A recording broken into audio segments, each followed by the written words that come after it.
আর বেশি চাওয়ার মধ্যে খুব সূক্ষ্ম পার্থক্য আছে। আমরা যদি সেই সীমাটা না বুঝি, তাহলে এই আশীর্বাদ অভিশাপ হয়ে যাবে। রাজু, আমি চাই না আমরা সেই ভুল করি। আমাদের ছোট্ট সুখটাই যদি হারিয়ে যায়। মালা, আমি ভেবেছি আমরা খুব বড় কিছু চাইবো না, শুধু একটু সঞ্চয়ের মতো টাকা চাইবো, যাতে আগামী মাসে বৃষ্টি না হলে বা কাজ না পেলে আমাদের চিন্তা না করতে হয়। এটা কি লোভ? আমি তো শুধু নিরাপত্তা চাইছি। সারা জীবন অনিশ্চয়তায় থাকতে থাকতে আমি ক্লান্ত হয়ে গেছি। যদি এই হাঁড়ি সত্যিই আমাদের ভালো চায়, তাহলে সে নিশ্চয়ই বুঝবে আমি সংসারের ভবিষ্যতের জন্যই চাইছি।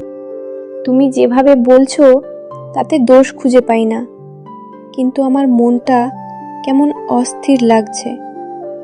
আমরা যখন শুধু খাবার চেয়েছিলাম, হাড়ির আলো খুব উজ্জ্বল ছিল। এখন যদি আমরা টাকার কথা বলি, আমি ভয় পাচ্ছি আলোটা বদলে যাবে। তবুও যদি চাও